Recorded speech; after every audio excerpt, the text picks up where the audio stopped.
Chers Évricourt-Couronnaises, chers Évricourt-Couronnais, nous avons l'habitude, depuis bientôt 20 ans me concernant, de nous retrouver le deuxième samedi de janvier à l'occasion des cérémonies de vœux. La crise sanitaire, inédite, aura fait voler en éclats nos habitudes, nos rituels, notamment pour l'heure de ces moments de convivialité auxquels nous sommes tant attachés, moments de rencontre, d'échange. Cette année, gestes barrières et distanciation sociale oblige, le calendrier reste donc le même à un jour près, mais je m'adresse à vous d'abord par cette courte vidéo de quelques minutes. D'ici une quinzaine de jours, vous recevrez, dans vos boîtes aux lettres, un courrier du maire qui détaillera précisément nos réalisations de l'année 2020. Ces réalisations, vous le verrez, seront nombreuses malgré le contexte. Elles témoignent des grands projets du mandat qui vont s'engager dès 2021. Aujourd'hui, par ce format qu'impose le contexte sanitaire, je veux vous délivrer 5 messages. Après un an de pandémie, je le disais, non seulement ce virus a chamboulé nos vies, mais surtout, il a réduit à néant ce qui caractérise l'espèce humaine. La rencontre, le mélange, le partage, la soif de découverte, la foi en l'avenir. Cela fait 12 mois, chacun dans notre rôle et en responsabilité, que nous luttons pied à pied contre ce virus en essayant de préserver notre santé, mais aussi notre emploi, notre commerce, nos études. Le tout, si possible, sans sombrer dans la déprime ou pire encore, la résignation. Les motifs de crainte sont réels, mais ne comptez pas sur moi aujourd'hui pour rajouter une couche à cette sinistrose ambiante. Essayons au contraire de positiver sur ce que nous avons accompli de grand, de singulier, d'exceptionnel, ensemble. Mon premier message est donc un message de remerciement. Des remerciements à vous toutes et tous pour le civisme dont vous avez fait preuve ces 12 derniers mois. Très majoritairement, vous respectez les règles, et ce qu'il s'agisse du confinement, du port du masque en centre-ville et plus récemment du couvre-feu. Bien sûr, nous avons eu à verbaliser des comportements stupides et dangereux, mais pas plus qu'ailleurs. Je veux ici que l'on mette en lumière, pour une fois, cette immense majorité silencieuse qui ne passe pas au JT de 20 heures, mais qui se plie aux règles édictées pour notre protection à toutes et tous. Mon deuxième message est à destination des familles d'Évricourt-Couronne. En 2020, les parents comme les enfants ont connu des bouleversements profonds, tant vis-à-vis de l'institution scolaire qu'au sein de la cellule familiale, pendant les périodes de confinement, notamment au printemps dernier, lorsque les écoles étaient fermées. Nous avons malheureusement eu à gérer des drames, tous plus insupportables les uns que les autres, quand des hommes lâches s'attaquent à des femmes ou des enfants sans défense. Mais là encore, je veux mettre l'accent sur celles et ceux qui, en silence, ont fait front pour la continuité éducative, mais aussi sociale ou encore sportive de leurs enfants. Des milliers de papas, des milliers de mamans d'Évricourt-Couronne ont fait preuve de courage et d'abnégation tout en continuant à travailler ou télétravailler dans des conditions difficiles, notamment lorsque l'on vit dans de petits appartements. Et comment ne pas penser à nos enfants, à nos jeunes, dont on ne mesure pas encore les chocs émotionnels qu'ils ont eu à affronter. Cesser tout geste de tendresse avec nos aînés, se couper de ses amis de l'école, rester coincé à la maison pendant les vacances, chercher un stage ou un travail quand toutes les entreprises basculent en télétravail et n'embauchent plus. Mon troisième message est un message de solidarité. On ne le dit jamais assez, mais 30% des morts de la Covid-19 en France ont eu lieu chez 1% de la population, à savoir nos personnes âgées dépendantes en établissement. Cette statistique, récemment rappelée par la présidente de la Haute Autorité de Santé, est révoltante.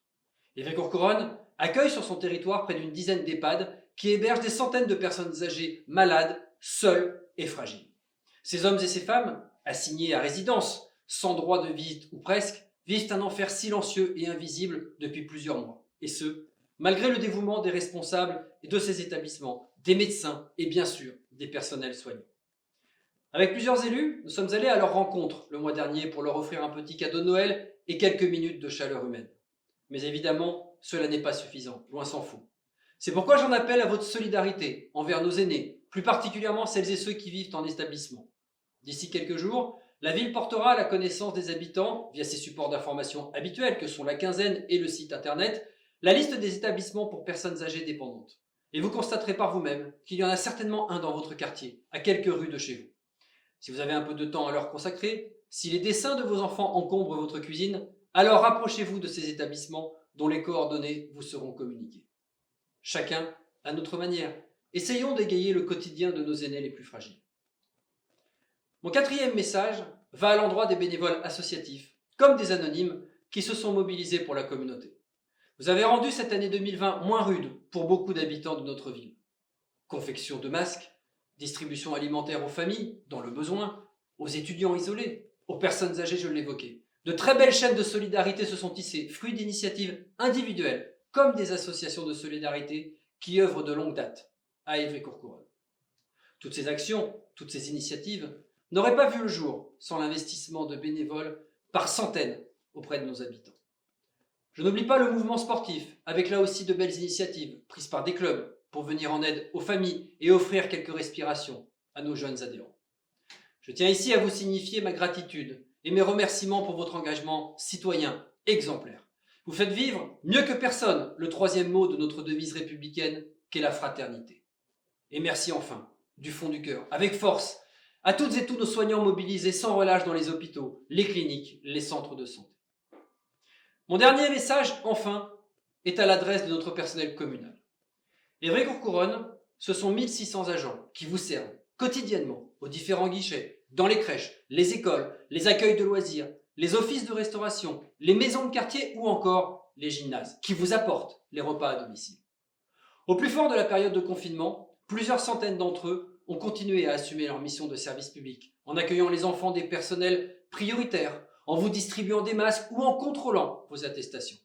Avec l'application de protocoles sanitaires très stricts, ce sont des dizaines de métiers qui ont connu de profonds bouleversements, et parfois dans l'hostilité. Je pense bien sûr à nos agents de la police municipale qui exercent déjà un métier difficile et qui ont dû affronter des situations particulièrement ardues pendant plusieurs semaines. Les agents de la ville d'Évry-Courcouronnes ont donc fait, à nouveau, la démonstration d'un grand sens des responsabilités et surtout de l'intérêt général. J'en suis très fier et je tenais ici à les saluer publiquement dans cette vidéo. Voilà mes chers concitoyens, les 5 messages que je souhaitais partager avec vous en début d'année 2021. Avant de vous adresser mes vœux, je tiens à saluer les élus et colistiers de mon équipe On est ensemble, à qui vous avez accordé votre confiance dès le premier tour des élections municipales, c'était en mars dernier, le 15 pour être exact.